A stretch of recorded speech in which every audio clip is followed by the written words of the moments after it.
Welcome to Notes to My Legal Self. The future belongs to builders. Together, we explore topics of interest to legal innovators.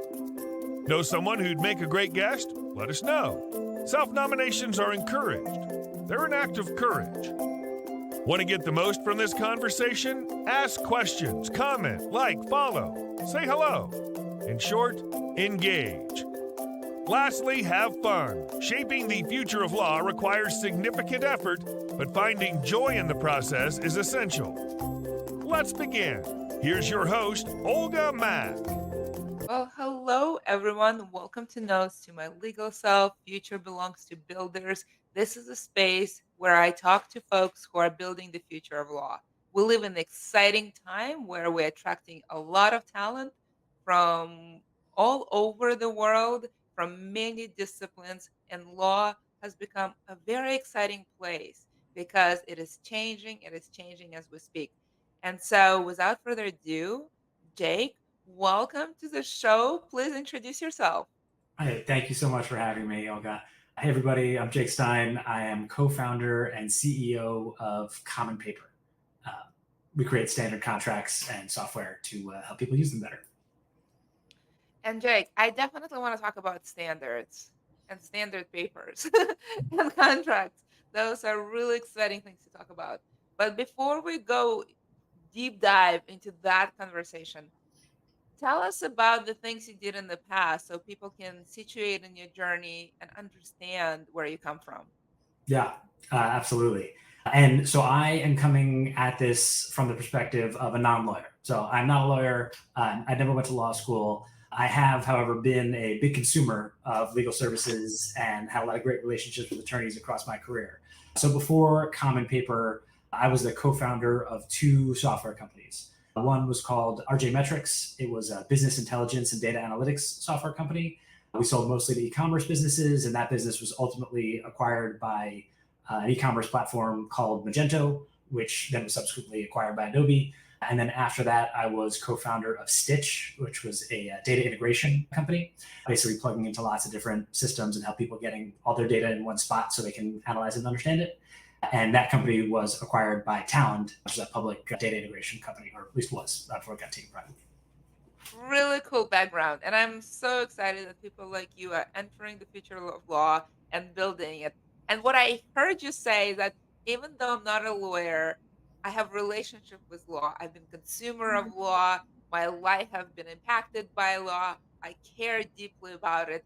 So I guess that's what happened in your childhood, why you decided to build in law. I mean, tell me if I'm wrong. I'm now putting words in your mouth. But tell me about this relationship with law and consumption of law. And in the end, what made you get up in the morning after exiting two companies and say, the one thing I'm missing in my life is innovating in law?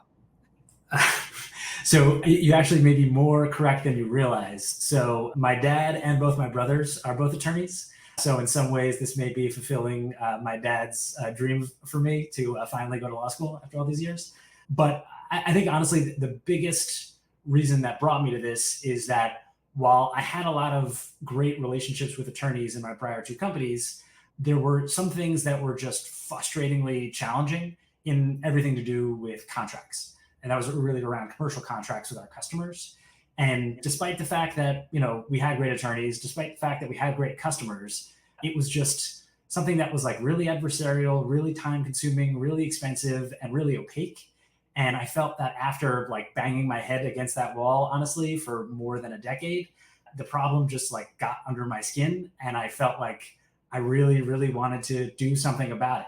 And I subsequently, talked to lots of other companies, both founders, attorneys, finance folk, operations, salespeople, try to understand how widespread that problem was. But yeah, the real root of it came off of like me just getting really, really annoyed with the problem and thinking, I feel like there's a way to make this better for everybody. And maybe Dad was right. Maybe you should have gone to law school. I had a similar experience. My parents are engineers. And despite the fact that I didn't want to be an engineer, very actively pursued a law career. I ended up being, a builder, in the middle of my life. I think we are living parallel lives, fulfilling our the dreams of our parents, one, company at a time. You mentioned law being challenging because it's, and I took notes, adversarial, time consuming, and opaque. Oh wow, this comes highly recommended. Tell me more. Yeah, I think it's, to me, it's less about the individual people that we were interacting with, at least the problems, and more a consequence of the system that we were all operating within. So I'll just give you an example. Both my prior company, we were a software vendor, and so we had lots of relationships with customers. And you'd think that at the beginning of those relationships, it's theoretically a pretty happy time. The customer has a problem.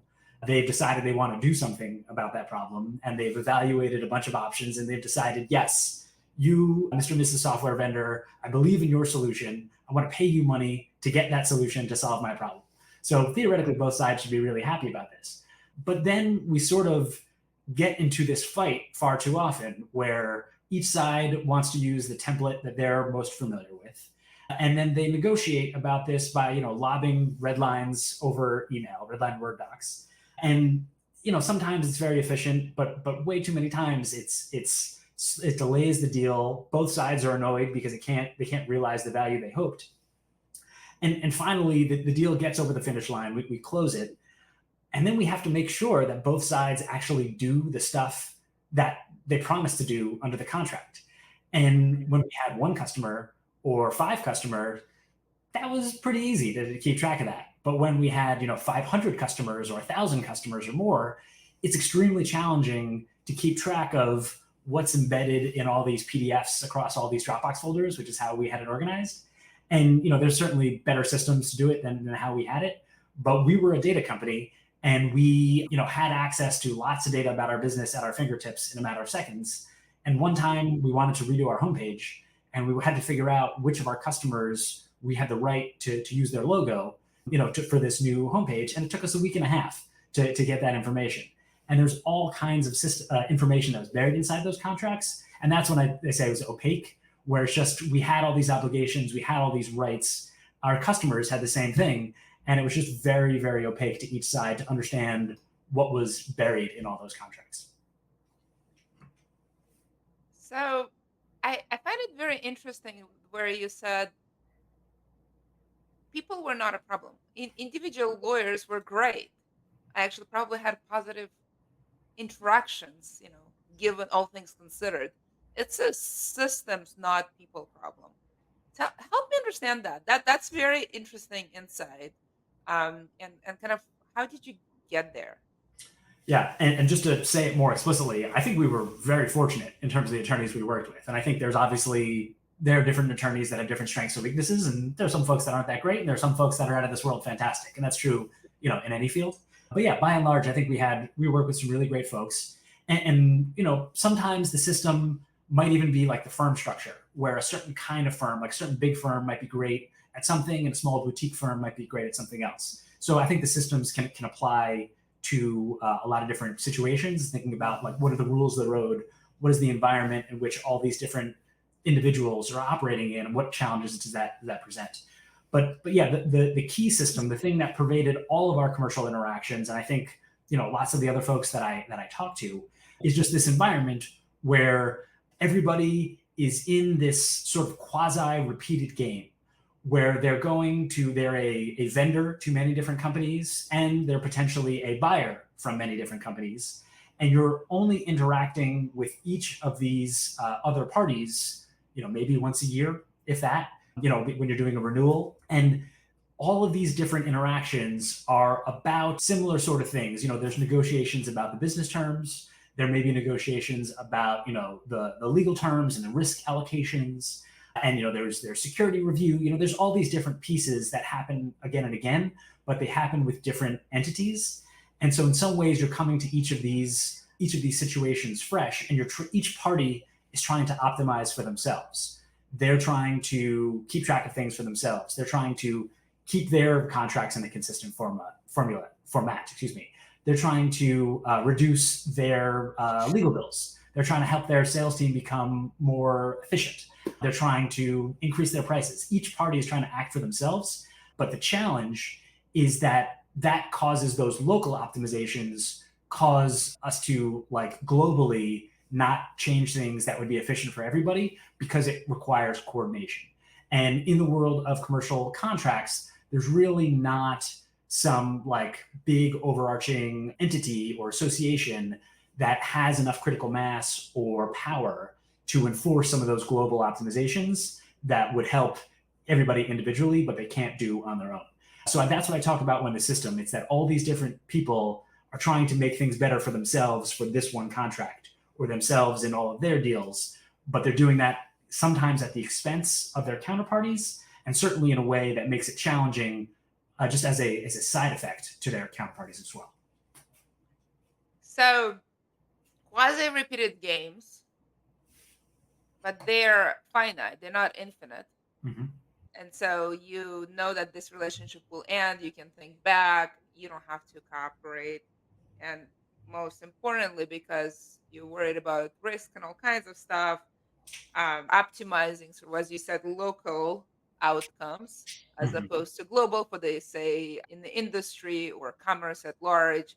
And so through that, you create essentially a ton of friction Mm-hmm. in conversations because you're optimizing for yourself, doing reasonable things, and yet mutually make each other's lives unbearable. I mean, is that the summary of what you're saying? I think you have it right. That's correct. And just as a counterpoint, I'll share the anecdote of buying my house, the house that I'm in right now. And I live in Philadelphia, Pennsylvania. And in Pennsylvania, there's a standard contract for buying and selling like a residential home. And there are maybe, 10 to 15 variables in that contract, the price, the escrow period, how long you have for inspection, a handful of other things. And there are negotiations, every time a house is bought or sold about those 10 or 15 variables. But then 99% of the contract stays the same. It's consistent, the same for me and my next door neighbor and the person next to them. And that is a very different situation than the one that I was in, because again, this has been sort of like a top-down thing that was created that I had no hand in, that the former owner of my house had no hand in, that really we as individual homeowners or home sellers could not effectuate that kind of thing to create that kind of system level improvement. And that, has been for basically forever the state of the world in commercial contracts and definitely within the world of software. So I think you hit the nail on the head, so to speak. Okay, well, systemic problems in the system and basically creating friction in commerce and therefore making it slower and less efficient and expensive and opaque and adversarial, because now you have representatives from each explaining why they are optimizing local outcomes and why all of that makes sense. And there are many ways to solve that problem. Standard contracts is one of them, and I know that's you advocate for that. Help me understand how you got to that solution and why. Yeah, so part of it has been just seeing how impactful standard contracts have been in other domains. So I mentioned, certain real estate markets. It's not all, and it's really fascinating to me that like Pennsylvania has one, New Jersey right across the border does not. I believe California does. Some states do, some states don't. There's also examples in fundraising. So like in startup fundraising. So the SAFE, the Simple Agreement for Future Equity, is a widely used standard for early stage fundraising. There's also the NVCA financing model docs put out by the National Venture Capital Association. There's the ISDA master agreement in financial derivatives. There's architecture contracts. So there's a bunch of standards that when they have taken hold, it's really remarkable how much of a positive impact they can have.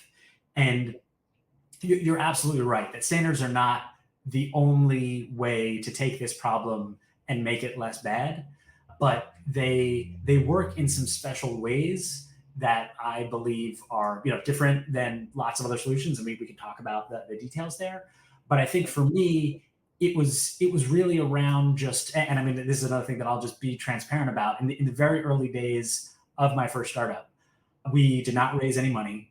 We were, I like to think we were frugal, but we were really just cheap. And so I tried very hard to, do all the legal review myself to start off with. And there were plenty of times when I didn't understand, and this is, just with like NDAs and sales contracts, not like our fundraising docs when we did eventually raise money. But, I ended up reading, I don't know, 100 NDAs.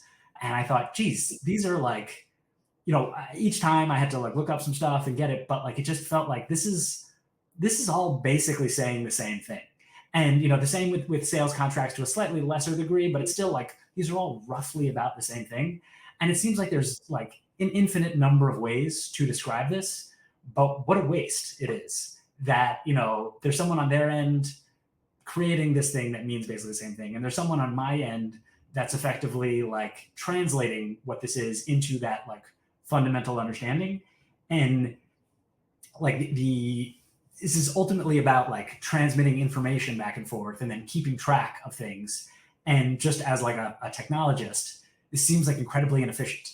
And there's standards in contracts, but there's also standards in technology like TCP/IP, file formats, APIs. And it just seemed like we were just making the problem way harder than it has to be. So whether or not people deploy other solutions, like working with different people, deploying technology, adding other thing, standards in my mind are the way to make every other solution more efficient, or forgetting about those other solutions, just make things better for everybody involved, regardless of what they individually decide to do. You have some support here for that. You have a few folks nodding their head. Holly is one of them.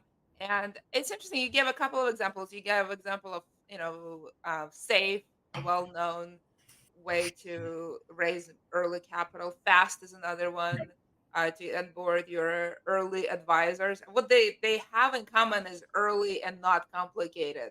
If you negotiated rounds later on and people ask for preferences, which you would describe as local optimization, because this is the point where investors put real money and really want to make sure they get it back, then it becomes a little bit more complex. So as you was thinking sort of, and you give a couple of examples, both in law, and they all kind of skew on the simpler side. But then you gave examples in tech, and in tech, they actually skew on the complicated side.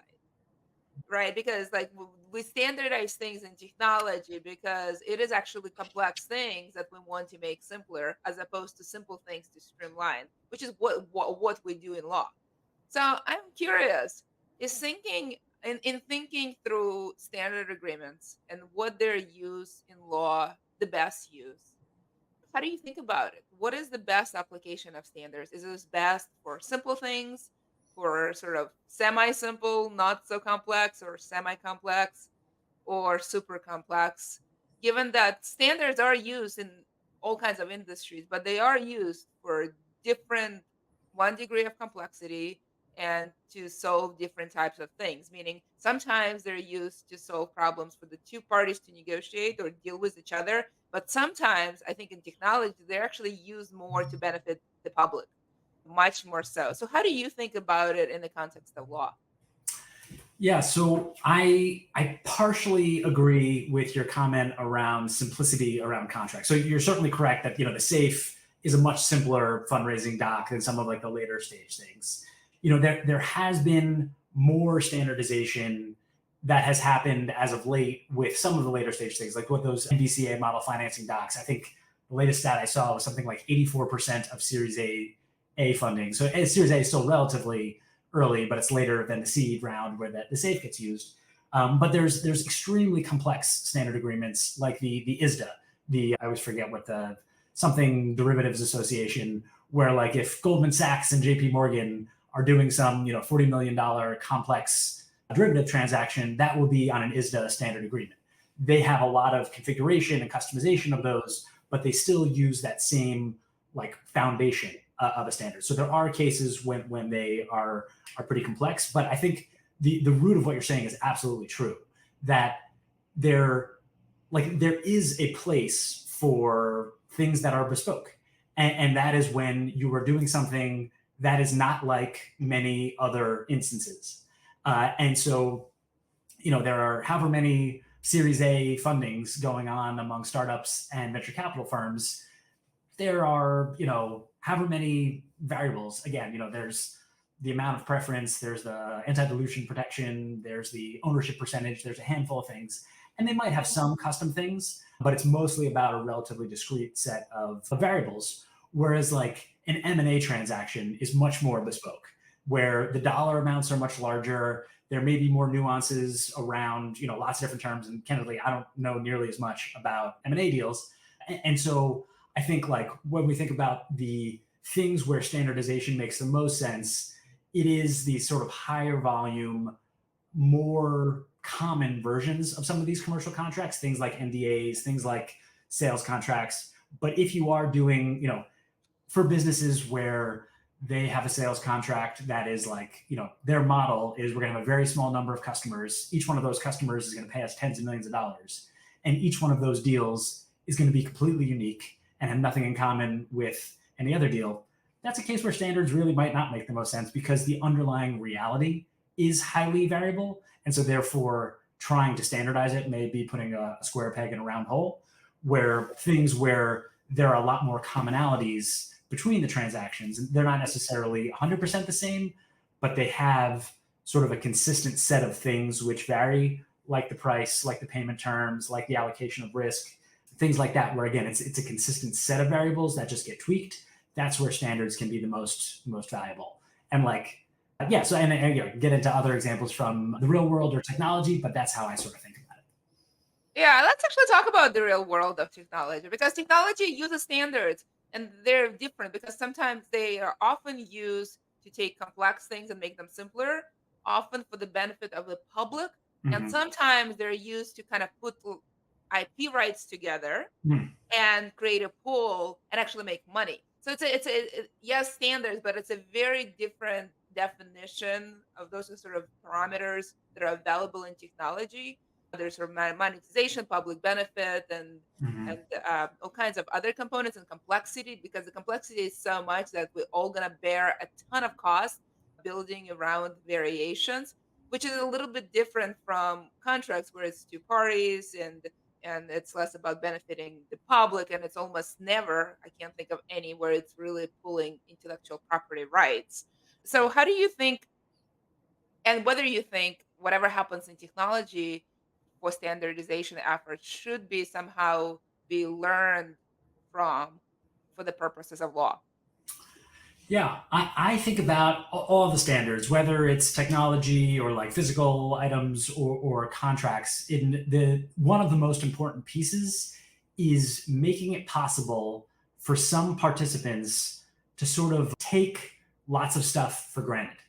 Like if all the email clients need to learn one protocol, this SMTP, and then they can send email.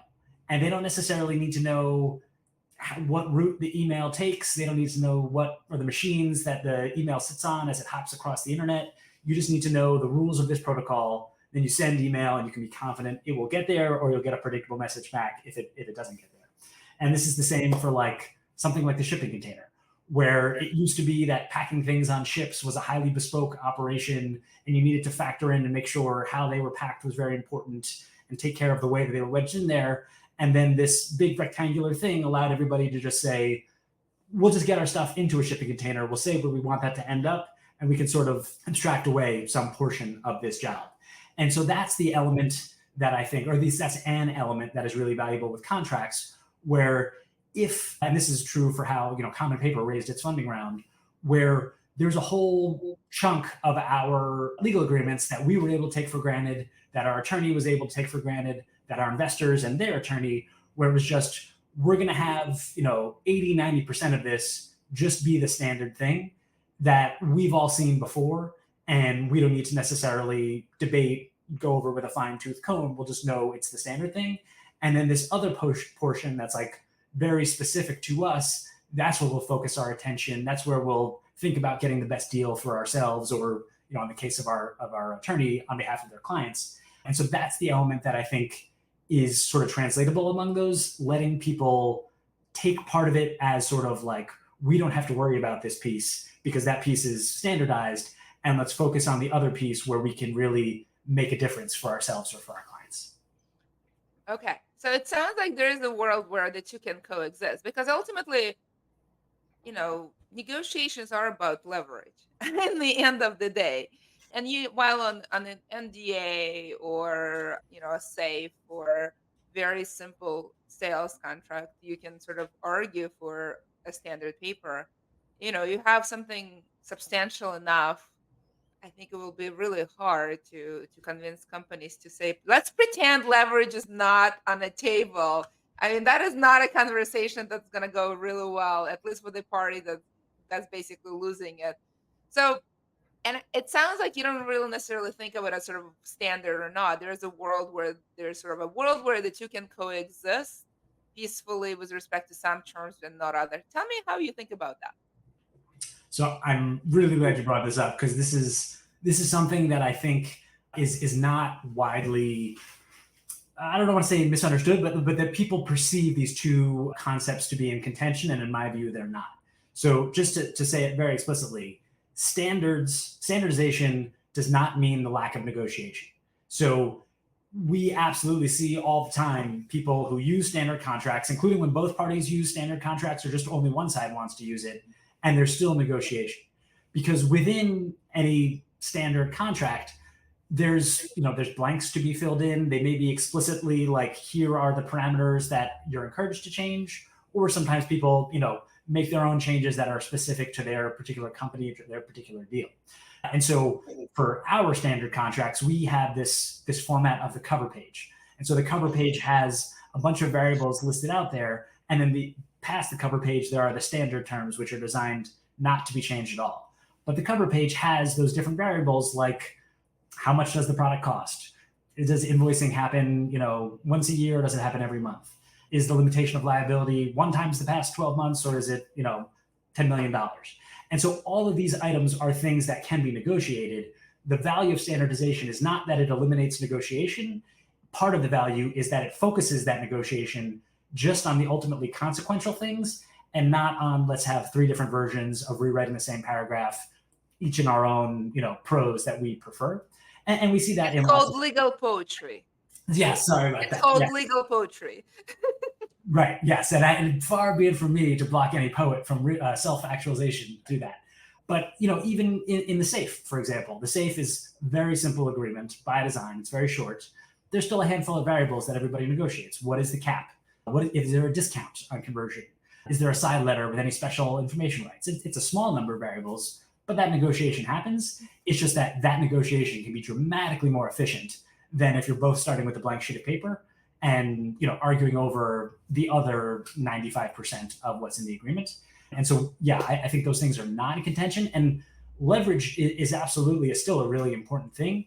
What I think is valuable about standards is that it can take part of it and make it not just an arm wrestling match. So in many cases, each side wants to use their own template, and whoever has the most leverage wins, and they get to say, we're using our template, and if you don't like it, go pound sand.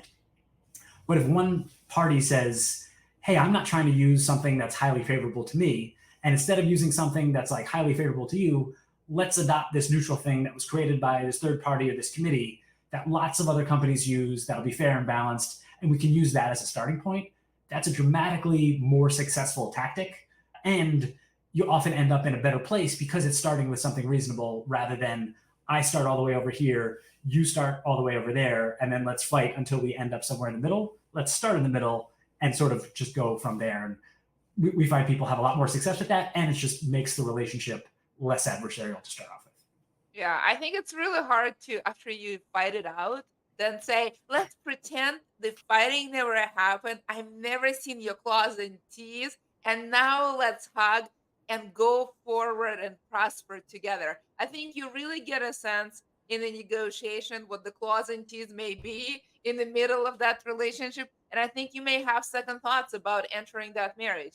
That's what I would say is the benefit of starting on a standard paper, is that you don't get a whole timeline. Do you think that also kind of truncate the timeline to yes? And if so, or if not so, how does it impact how much work are lawyers doing? Are they doing more work or less work, or is it more work on things that they need to focus on? Like what do you see in the wild when people use standard terms?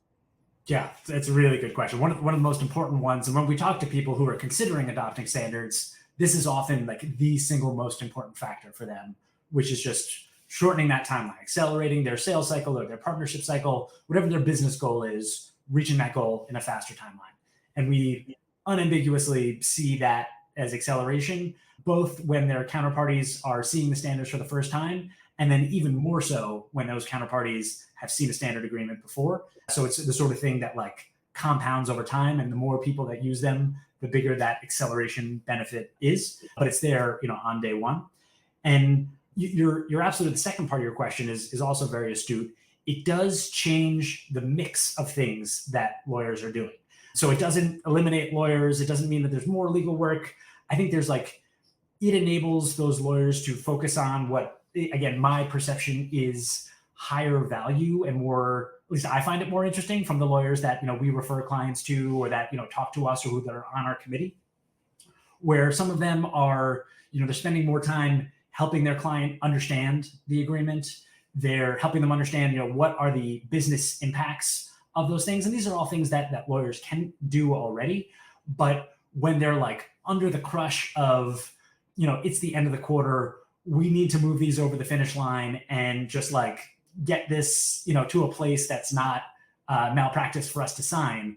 There is a very different like relationship versus like, there are a finite set of things we can do with this. Let's create a playbook. Let's understand what are the parameters for us. What are the implications? And how does the standard relate to the nuances of our business? Because obviously, as you very well know, some of these things are very different if you're, a payment processor dealing with highly regulated information versus a word processor that's helping to generate marketing copy. Like those are very different risk profiles, very different, pricing models and all those things. So there's still a big role for attorneys to play, but that role evolves, and it may mean that attorneys are able to take on more clients. Maybe they do different value-add services, but it does definitely change because the mix of work that the client needs changes as well.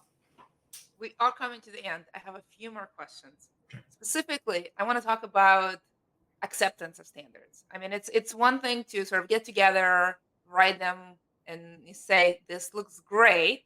It's another thing to have them adopted in the industry, across industries, across size of companies, small, medium, large. How do you think about acceptance of standards?